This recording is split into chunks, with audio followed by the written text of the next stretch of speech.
Vamos até já ilustrar, não vamos? Por que não? Vamos ilustrar. Olha, não é bonita essa imagem? Isso foi antes da nuvem. Isso foi bem assim, imediatamente anterior à nuvem. Estamos, então, nós, na narração do Evangelho feita por Lucas, no capítulo 9. E hoje vamos ver o versículo 1, o 28. Essa passagem também nos é contada por Mateus e por Marcos. Não nos é contada por João. Lembrando que são 4 evangelistas. 2 foram apóstolos, Mateus e João. Lucas foi discípulo de Paulo de Tarso e Marcos foi discípulo de Pedro, que era apóstolo. Ok? Digamos que Paulo de Tarso também é considerado apóstolo, ele mesmo se considerava apóstolo, mas é conhecido como o apóstolo dos gentios, ou seja, dos não-judeus.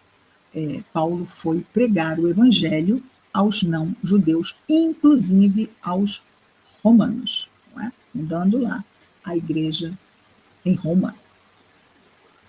Vejamos então, versículo 28 do capítulo 9, nós temos Lucas nos dizendo: E sucedeu que cerca de 8 dias após essas palavras, que palavras? O anúncio do Calvário, lembram do anúncio do Calvário que nós falamos na semana passada? Cristina, eu não lembro, não tem problema, está gravado no canal, é só procurar o programa da semana passada. Dia 1º, não é, Roberta? Foi, então, procurar o programa do dia 1º de setembro. Então, após o que Jesus disse por ocasião do anúncio do Calvário, 8 dias depois, tomando consigo Pedro, Tiago e João, e quando ele tinha que se afastar e levar consigo alguns de seus apóstolos, eram sempre 3 e eram sempre os mesmos, ok? Os irmãos Tiago e João e Pedro. Ele levava Tiago e João porque eram irmãos. André era irmão de Pedro, e nem por isso era levado. Então, não tem nada a ver serem irmãos. Ele levava consigo sempre Pedro, Tiago e João. E sucedeu que cerca de 8 dias após essas palavras, tomando consigo Pedro, Tiago e João, subiu a um monte para orar. Enquanto ele orava, foi de repente que aconteceu, Jesus não sabia que ia acontecer aquilo? Que iam chegar para visitá-lo Moisés e Elias? Jesus não sabia? Jesus é um espírito puro. Ele sabe. Ele também tem essa onisciência. Não ao nível perfeito como Deus, mas tem as suas qualidades. Não a nível da perfeição absoluta, ok? Enquanto Jesus orava, a aparência do seu rosto se tornou outra, o que é bastante interessante, porque após a crucificação, quando Jesus faz algumas aparições, também não é o mesmo rosto. Jesus não era reconhecido, porque o rosto que ele trazia nas suas aparições após a crucificação, e aí nós tivemos o seu corpo se tornava tangível, ok? Seu corpo se tornava tangível. Então, seria uma materialização, mas não podemos falar da palavra materialização. Por que, Cristina, não podemos falar da palavra materialização? Materialização é um fenômeno de efeito físico. Estamos falando de mediunidade. Fenômeno de efeito físico e fenômeno de efeito inteligente. Fenômeno de efeito físico, para haver uma materialização, é preciso que hajam encarnados que doem fluido vital para que se dê a materialização. Eu não sei se sabem disso, mas é isso. É preciso de um médium de materialização. Chico Xavier também tinha essa mediunidade? Sim, Chico Xavier também tinha essa mediunidade, embora não tenha sido a sua principal mediunidade. Não é? Então, ele se especializou, sei que podemos dizer isto, na psicografia. Foram mais de 400 livros que ele deixou para nós através da sua mediunidade. Não eram dele. Ele serviu de meio através do qual vai daí ser médium, não é? Intermediário, estar no meio, médium. Então, se quando falamos em materialização, existe ali a presença de fluidos, e eu já ouvi, acreditem se quiser, ou se quiserem, que Jesus levava Pedro, Tiago e João para que servissem de médiuns de materialização. Então vamos ter que repensar o que é um espírito puro, gente. Só falta dizer que quando ele multiplicou os pães e os peixes, quando ele parou a tempestade, também ele precisava de médiuns para fazer os efeitos físicos. O que é preciso para movimentar os fluidos, para manipular os fluidos, manipular mentalmente, não com as mãos, não é? Pensamento e vontade, pensamento e vontade. Então, temos muitos trabalhos feitos pelos espíritos, precisam de médiuns de materialização. Porque nenhum dos mentores desses trabalhos é um espírito puro, ok? Não vamos exigir isso dos espíritos, só faltava. Então, Jesus, está lá no Livro dos Espíritos, é o espírito mais evoluído que nos foi dado a conhecer até hoje. Então, é o espírito puro que nós conhecemos. Vimos um pouco, porque no final da narração do Evangelho de João, ele disse que o que se falou sobre Jesus foi muito, muito pouco. Que se fosse se escrever, vamos ler aqui, porque é bastante interessante o que ele fala. João.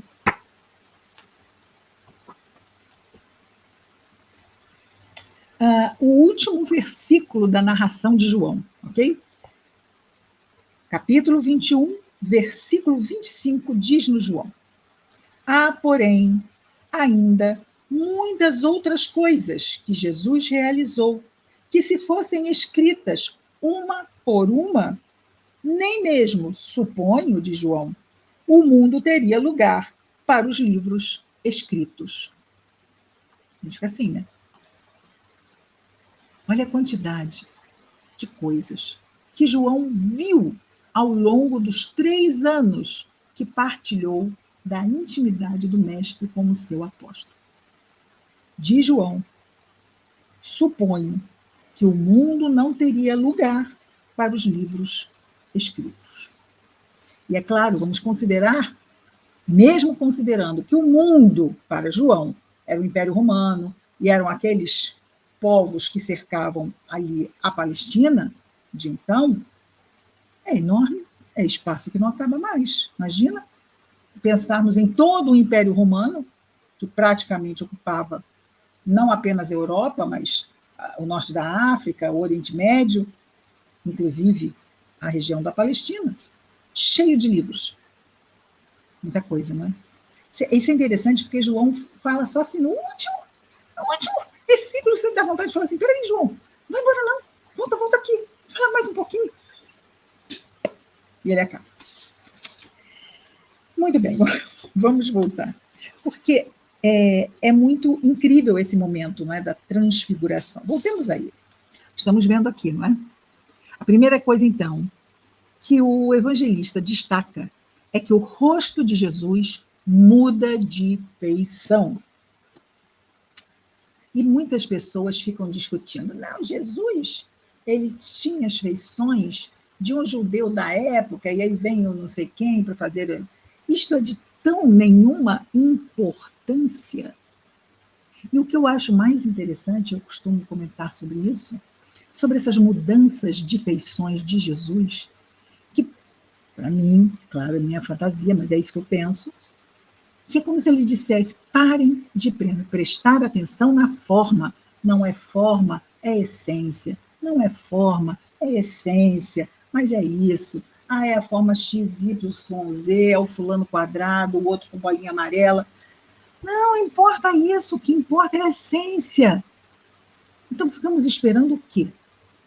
Que seja a genética e a antropologia a ditar como o espírito vai se apresentar? Ah, mas espera aí, ele estava encarnado. Ele estava encarnado, mas ele mudava a forma dele. Ele mudava não apenas a aparência. E lembram que às vezes estavam querendo prendê-lo, mas não era o momento dele ser preso e ele sumia na multidão, ninguém mais via? Ele podia simplesmente o quê? Mudar a feição e eu estava, ninguém via. Era como se fosse outra pessoa.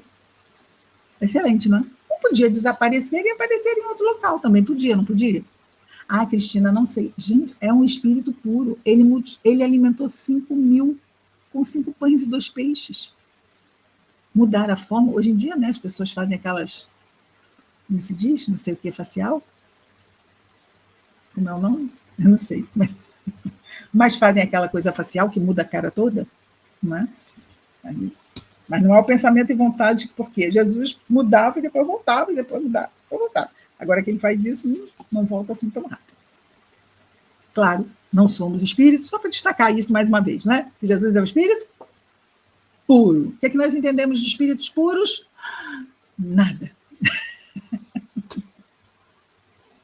Tudo bem? Vamos adiante? Vamos sim. Então, enquanto ele orava, a aparência do seu rosto se tornou outra, resplandecendo suas vestes brancas. Jesus usava vestes brancas. Nós sabemos, inclusive, que ele usava um manto que tinha uma cor, não é? E é claro que vamos pensar que ele era um andarilho, não era? Não tinha uma pedra para descansar a cabeça. A roupa dele era branca? Complicado. Branco homo? Passava na lavanderia, deixava branquinho? Não. Ali é um momento em que ele se transfigura e todo ele, as suas vestes se tornam brancas, resplandecentes. É luz. Aqui não é cor, é luz. Nós já vimos que todas as cores, quando a velocidade do espectro, não é? O que você gira, gira, gira, e todas aquelas cores se tornam que cor? Branca. Se torna branca. A harmonização facial, pois é, pois é. Imagina essa harmonização facial, querida Mara, lá no Tabor, no Monte Tabor. Que isso não é nem harmonização, é uma iluminação, não apenas facial, mas de todo o nosso Mestre Jesus. Obrigada, Mara. Vejamos o versículo 30. E eis, então está lá, a primeira coisa que o evangelista destaca é a transfiguração de Jesus. Ele ora e se dá a transfiguração. Muda seu rosto, todas as suas vestes e ele se iluminam. Irradia luz. E eis que 2 varões, 2 homens do sexo masculino. Ai, Cristina, espírito não tem sexo. Eu sei. Mas eles aparentam, ok? Vejamos então. Então, a primeira coisa que aconteceu foi a transfiguração. E aí os 2 varões conversavam com ele, Moisés e Elias, que sendo vistos em glória, falavam sobre o seu êxodo. Vocês lembram o que Jesus estava falando antes desse momento do Tabor? 8 dias antes? Sobre o que ele estava falando? Sobre a sua partida. Certo? É exatamente a passagem, o anúncio do Calvário. Para o Calvário marca o final da passagem de Jesus entre nós e a partida dele, o êxodo. Certo? A transferência de Jesus para as instâncias de luz que ele habita. Então, falavam eles sobre o seu êxodo, que estava prestes a se cumprir em Jerusalém. Os apóstolos ouviram de Jesus, não gostaram do que ouviram, não gostaram. pois Jesus leva 3 para ouvir de novo. Desta vez, não da parte de Jesus, mas da parte de Moisés e de Elias, que falavam sobre este assunto, dizendo da partida de Jesus, que aconteceria, que estava prestes a se cumprir em Jerusalém. E aí nós temos no versículo 32 o seguinte: Pedro, diz Lucas, Pedro e os que estavam com ele, sobrecarregados de sono, ao acordarem, viram a glória dele e os 2 varões que estavam com ele. Ou seja, eles dormiram. É interessante, né? Jesus começava a orar, eles dormiam. E quando acordaram, deram já de cara com a cena. E sucedeu que, enquanto eles se afastavam dele, disse Pedro a Jesus, eles se afastavam dele. Moisés e Elias se afastavam de Jesus. Disse Pedro a Jesus, comandante, porque Pedro era pescador e tratava Jesus de comandante, que é o título máximo dentro da marinha, vamos dizer assim, dentro da vida náutica. Liderança, comandante. Comandante, é bom nós estarmos aqui e que façamos 3 tendas, uma para ti, uma para Moisés e outra para Elias, não sabendo o que estava dizendo. Aliás, Pedro tinha esse dom, né? De falar certas coisas assim mesmo, sem noção. Ele falou, tipo assim, ele queria prestar um serviço, né? Não saber muito bem o que, é melhor fazer uma tenda para descansar. E o que eu acho muito interessante dessa passagem é que Moisés e Elias são 2 personagens, como dissemos aqui, não é? Do Antigo Testamento, e nenhum desses 3 conhecia. Eu já tinha visto uma foto deles na rede social. Ninguém conhecia a cara de Moisés e de Elias. E eles sabiam que era Moisés e Elias. Ou Jesus, ao falar com os 2, eles estavam ali confabulando, falando do retorno, do que ia acontecer, e Jesus pode ter citado o quê? O nome deles. E aí eles foram informados, porque aquela cena toda, como estávamos falando, foi montada para ser vista, montada não de uma forma artificial, mas foi mostrada para ser vista, porque não precisava ter sido trazida a nossa frequência de visão. Olha, os espíritos estão, como diria Pedro, nós estamos cercados por uma nuvem de testemunhas. Os espíritos estão aí nos cercando. Nós vimos lá no projeto Imagem do Voltei, lembram? Espíritos andando no calçadão, aquela coisa toda, mas nós não vemos. Mas Jesus trouxe um momento espiritual para ser visto pelos apóstolos. Por quê? Porque Jesus não deixou nada escrito. E ele decidiu, tem suas razões, que este momento deveria ficar registrado. Então, era importante que ele fosse testemunhado pelos olhos densos da carne dos apóstolos. Jesus fez muitas coisas, e principalmente ele falava em voz alta coisas que era mesmo para ser ouvido. Imaginemos, Jesus está pregado na cruz, olha para o céu e diz, Pai, perdoai-lhes, perdoa-lhes, eles não sabem o que fazem. Olha, ele precisava ter dito isto em voz alta? Jesus, eu e o Pai somos um. Jesus não precisava ter dito isso em voz alta, mas ele disse em voz alta para ser ouvido e para o que ele disse ser registrado.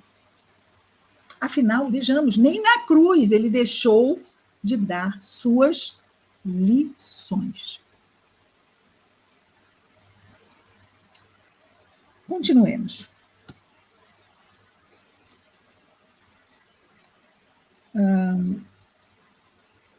E sucedeu que enquanto, sim, aí falaram, vamos construir as tendas, e diz aqui o nosso Lucas, né?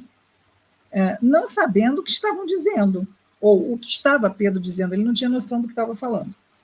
No versículo 34 nós temos, enquanto ele falava essas coisas. Aí é que vem, vejamos. Os dois espíritos se afastam de Jesus. Pedro se aproxima e fala com Jesus se não era bom eles fazerem umas tendas para eles pernoitarem. Após este momento, quem aparece? Olha que nós estamos aonde? No versículo 34. Enquanto ele falava estas coisas, surgiu uma nuvem que fazia sombra sobre eles. Ao entrarem na nuvem, eles temeram. Por quê? Vejamos aquela nuvem que é quase que aquele nevoeiro, não é? Que vai baixando, baixa, envolve todo mundo e não se vê direito. Eles temeram. Quem é que estava ali com eles? Jesus. Mas eles temeram. Surgiu uma voz na nuvem. Nossa, mensagem. É interessante, não é? Porque, em vez de eu ter que explicar, Emmanuel, muito chique aqui, hein? Agora sim, Emmanuel, não preciso nem mais explicar. Emmanuel vem, já explica o versículo e pronto, já nos resolve muita coisa. E surgiu uma voz da nuvem dizendo, nosso versículo da mensagem inicial, este é o meu filho, e aqui nessa tradução do Haroldo Dutra Dias, ele diz, o meu filho, na página de Emmanuel está o quê? Bem amado, não é? Meu filho amado? Deixa eu ver. Qual foi o título da mensagem? Alguém lembra? Nuvens. É nuvens, mas... Ó, a mensagem 32. Ah, muito obrigada. 32. Não é? 32, Cristina, não 52. Aqui a tradução diz, daqui. Este é o meu amado filho, a ele ouvi. Na tradução do Haroldo está, este é o meu filho, o eleito, ouvi-o. O que é o eleito? O Messias, o escolhido, o eleito, o Cristo. Este é o meu filho, o Messias, ouvi-o. Versículo 36. E quando surgiu essa voz, Jesus se encontrava sozinho. Não havia mais ali ao seu lado, visíveis aos olhos dos apóstolos, Elias e Moisés. Eles se calaram e a ninguém relataram nada do que tinham visto naqueles dias. Ora. E se eles relatassem isso a alguém? Seriam tidos como o quê? Pessoas ou, né? Seriam tidos como loucos. Como assim? Você viu Elias e Moisés, um do lado de Jesus? Não, nós vimos os três. Complicado, né? Complicado. Então, veja bem, até porque esta visão não era para os que estavam ali. Esta visão era para nós, que íamos depois entrar em contato com esse conhecimento através das narrações do Novo Testamento que chegaram até nós.